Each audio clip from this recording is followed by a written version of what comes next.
Okay, so Felicia, now we've got another wrinkle. You're trying to sell your house. You have an offer. It's a good offer, but written in there is that they have to sell their house before they can close on your house. Mm-hmm. Like, is that, people really do that? Or what does that look like? If that's the only offer you have and you have time to kill, go for it if you really like the offer. If not, and you have other offers that are not contingent, there's that word again, contingent on someone selling something, don't do it if you don't have to.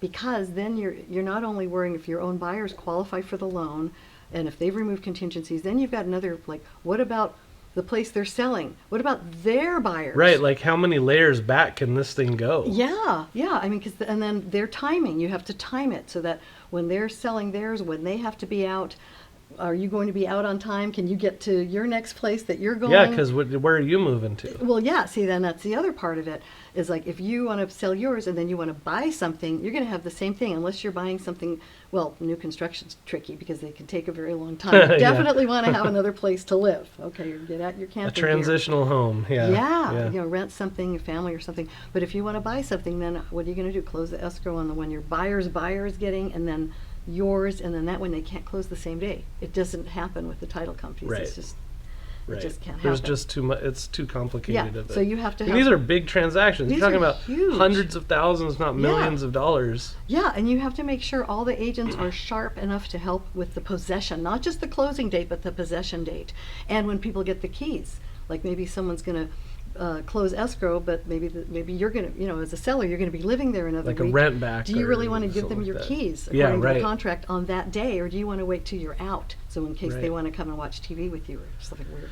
So now, Really so own the house. somebody comes to you. They say, "I want Yeah. to sell my house. We're having another kid. We got to upgrade." Mm-hmm. Okay, so what is your advice? Are you going to advise them on like the ideal way to do this, and what would the ideal way?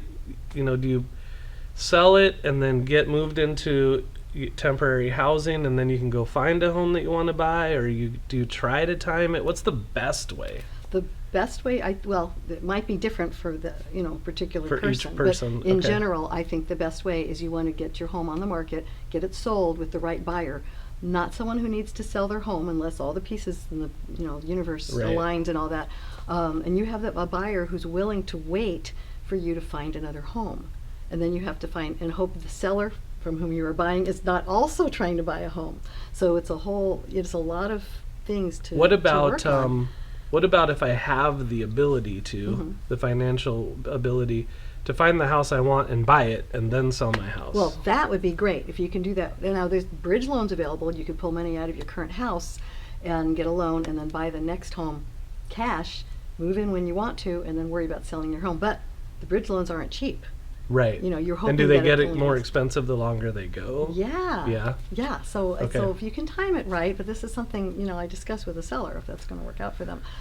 So there are ways to do it if you can do that. If not, you want to find the buyer who will wait for you to find a home, and then if you don't find a home, you can mutually agree to extend the waiting time or cancel it. But would whatever you works say the out. more complicated it becomes, the more difficult it is to net the most amount of money? Yes. So A lot you of buyers are afraid. Oh, what if I buy their house and they don't find another home? So it Then they don't reduces- put an offer and they don't in. put an offer in. Gotcha. And people miss out on houses they would have really liked to have bought. So ideally, if the seller can just move out someplace, if you have someplace to go, just make it a non-contingent on your side. You're just selling That's the the house. best way. Yeah, and do it. And if the buyer doesn't have to sell something, that's the nice, easy way. We don't always get the nice, easy way. No, which is, not usually. which is why we're professionals and we, Right. we're prepared for the hard things. Yeah. We love when it's the easy thing and no one has stress, but it's just part of the thing. When you're Well, dealing with a lot of I money. think you can tell if you listen to what Felicia just told us. She has seen a lot of these different kind of transactions and how they can work and which ones are the best. If you're thinking about selling your house and you want to talk to somebody who really knows what they're doing to get the best advice, this is the lady to call. Thank you, John. Thank you for coming out today. It's so cool to see you. It's been a long pleasure. time. Thanks. Very happy. Thanks so much. And again, I'm John, and this has been This Week in Santa Clarita Real Estate.